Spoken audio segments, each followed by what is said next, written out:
Hey guys, what's up and welcome back to my channel. So today we're going to be talking about Ryan Murphy, and specifically Ryan Murphy in regard to the Menendez brothers. Now, Ryan Murphy is known for making a whole series of successful shows.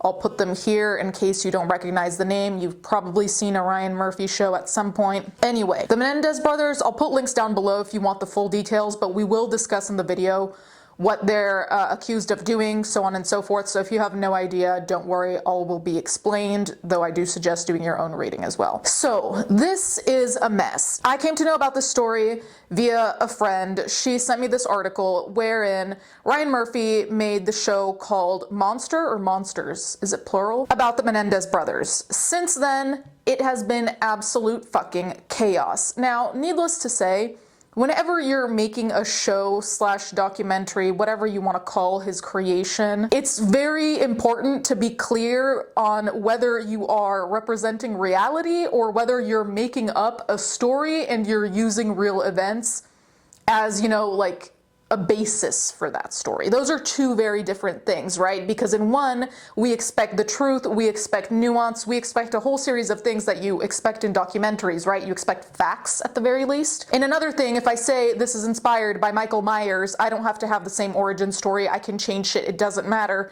because I'm telling you, hello, I'm using my creative license. This is where everything gets messy. So, brief history on the Menendez brothers, and like I said, I suggest you do your own reading, but the TLDR for what you need to know for this specific video is as follows. In March 1990, the brothers were arrested for first-degree murder of their parents. The case led to a highly publicized, multi-year legal battle involving two juries, two trials, and one mistrial. The Menendez defense team argued that the brothers killed their parents in self-defense.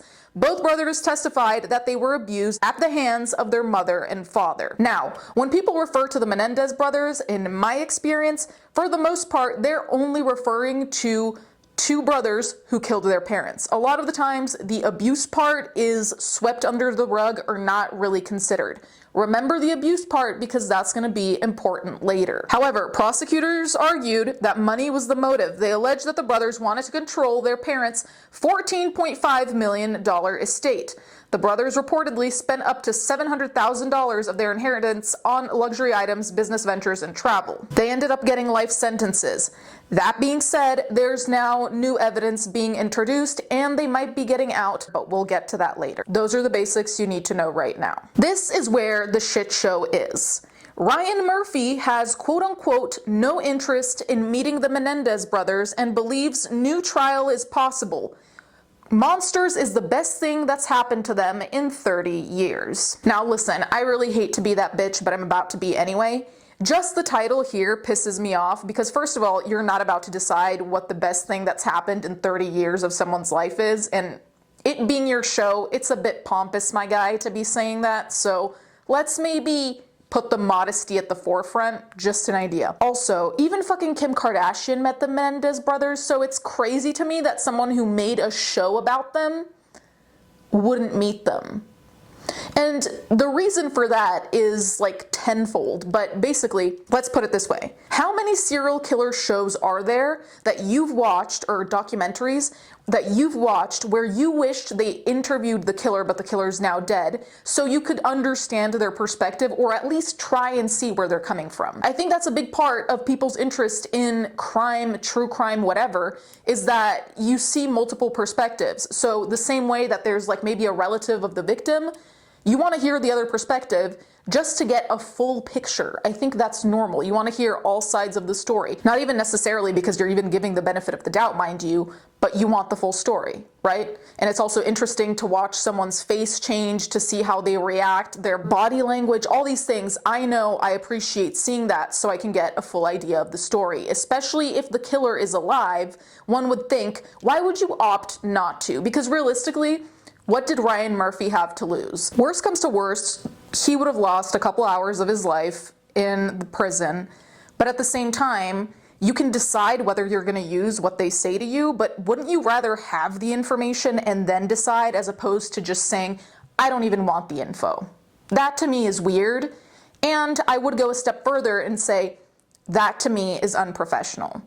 Like, I'm imagining it, just imagine it even via something basic. Imagine someone writing a newspaper column and someone offers them information being like, oh, you know, this is mentioned in that book, and the person's like, I don't give a shit about that book. You're your own enemy at that point, but I digress. Ryan Murphy is pushing back against members of Eric and Lyle Menendez family who have slammed Netflix's Monster, the Lyle and Eric Menendez story as a grotesque shock drama. And we'll get to what the family said specifically in another article.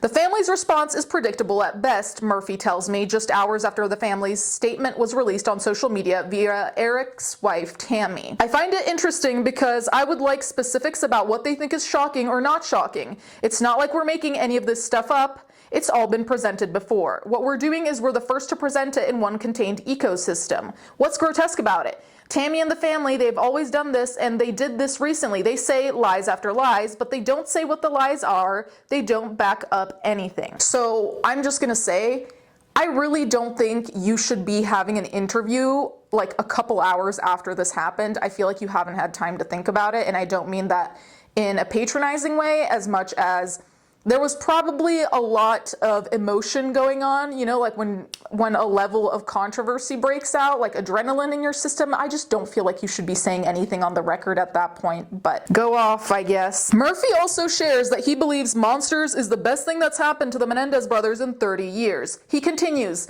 they are now being talked about by millions of people all over the world. There's a documentary coming out in 2 weeks about them also on Netflix. And I think the interesting thing about this is it's asking people to answer the questions. Should they get a new trial? Should they be let out of jail? What happens in our society? Should people be locked away for life? Is there no chance ever at rehabilitation? I'm interested in that, and a lot of people are talking about it. We're asking really difficult questions, and it's giving these brothers another trial in the court of public opinion. From what I can tell, it's really opened up the possibility that this evidence that they claim that they have, maybe that there is going to be a way forward for them. Yes, I agree, they're being talked about more because of this show. That being said, that doesn't make your show unilaterally a good thing. You could have framed them differently, and I'm not saying you have to frame them in a nice way. I'm not trying to claim that they're innocent, guilty. I'm not making any claims of that sort. That's not what I'm here to discuss. I'm talking about portrayal. If you give a nuanced portrayal showing, hey, they could be innocent because of this, they could be guilty because of that, you make your decision.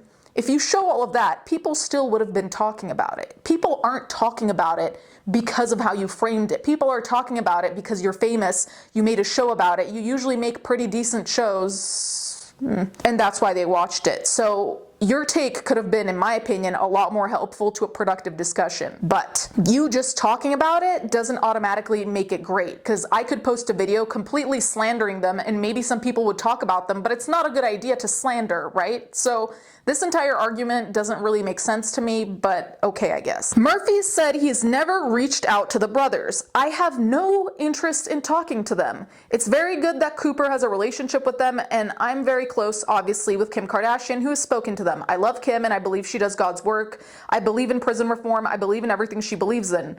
I don't know what I would say to them. What would I ask them? I know what their perspective is. If someone who never spoke to me in my fucking life made a show about me and said they know my perspective, like they're already in jail, you would have to put me in jail preemptively, because that would make me lose my shit. For someone who's never talked to you, how pretentious and crazy is it to say you've never talked to these people, you don't know their perspective at all, you don't know what they'd even want to tell you. They might have things they want to tell you without you asking questions, but you know their perspective. You're omniscient. You're up in the sky with Jesus. Like, what?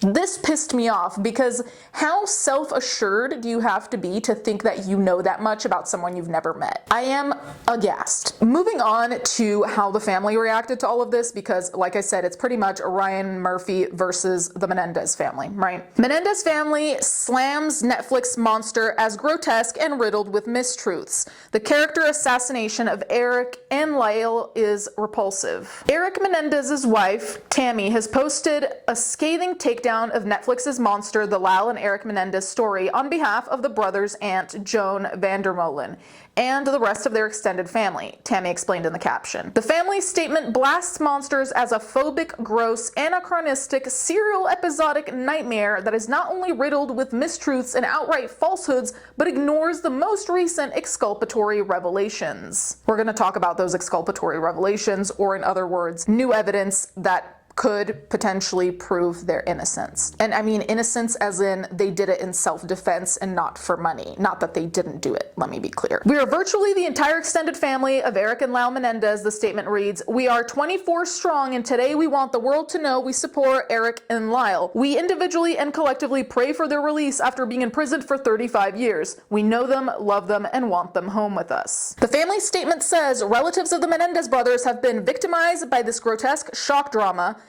adding Murphy claims he spent years researching the case, but in the end relied on debunked Dominic Dunn, the pro-prosecution hack, to justify his slander against us and never spoke to us. I know I've said this a million times, but even if he didn't see the Menendez brothers in prison, it's like, are you really not going to talk to the family at all? Like, would you not want inside information from people who were directly affected? Oh right, he probably knows their perspective. I forgot.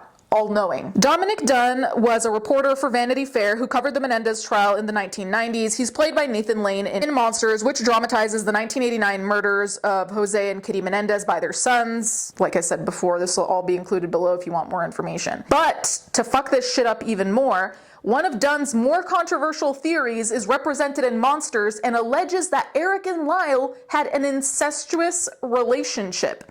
One scene in the series shows the brothers showering together. Genuinely, I do not know how someone wouldn't lose their shit at this, at what Dunn said, and that being represented in a show. So first of all, Dunn coming up with the incestuous relationship thing, I don't know if there's evidence for that. I don't know how you would have evidence for that, but I think the craziest part is thinking about the fact that the theory of incest is in the show. The new exculpatory evidence is not in the show.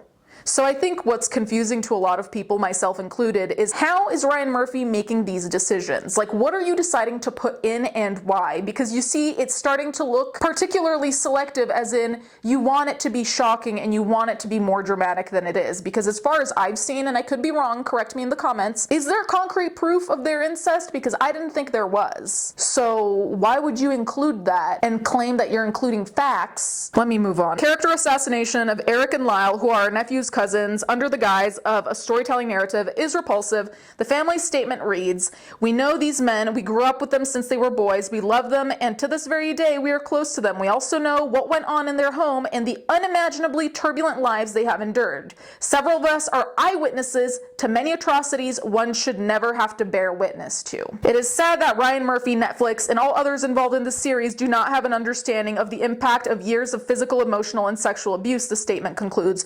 Perhaps after all, Monsters is all about Ryan Murphy. Damn, that was a burn. In terms of the newly surfaced evidence. So, new evidence could support the brothers' claim that they killed their parents in self-defense after enduring a lifetime of abuse. Their defense attorney, Cliff Gardner, is now seeking to secure their release. The newly surfaced evidence includes a letter Gardner claims was written by Eric Menendez to his cousin, Andy Cano, in December of 1988, about 8 months before the crime, according to CBS News. Now here you can see the letter. You can pause to read it yourself, but I'm going to read the part that's particularly important. Part of the letter reads, I've been trying to avoid Dad. It's still happening. Andy, but it's worse for me now. Every night I stay up thinking he might come in. I'm afraid. He's crazy. He's warned me 100 times about telling anyone, especially Lyle. Andy Cano testified at the brothers' trials and said that Eric told him years before the killing that his father was touching him inappropriately. However, prosecutors at trial suggested that Cano was lying, CBS News reported. In April of 2023, Roy Rosello, I have no idea how that goes, a former member of the Puerto Rican band Menudo, alleged that Eric and Lyle's father, Jose, sexually assaulted him as a teenager. In a sworn affidavit filed in 2023, he said that he visited the Menendez home in the fall of 1983 or 1984 as a teenager. He said he drank a glass of wine and then felt he had no control over his body. He also stated in the affidavit that Jose sexually abused him in other 2 instances. I know what he did to me in that house. He said in the Peacock docuseries Menendez plus Menudo, Boys Betrayed.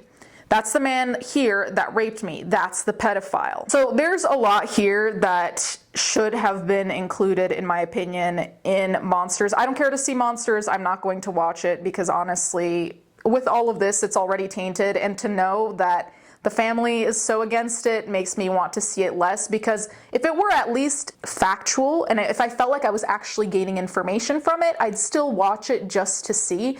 But since I don't feel like it's factual, I feel like it's just a waste of time, because why would I watch something that's kind of the real story but not really? No. So you guys can let me know what you think in the comments down below. You can let me know what you think in terms of their guilt, innocence, self-defense, not self-defense. Like I said, I'm not here to make any arguments about that because that would be a far longer video where we'd have to discuss things in more detail. So this is by no means that, to be very clear. Anyway, thank you guys so much for watching. Thank you to my patrons as always, and I'll catch you guys next time.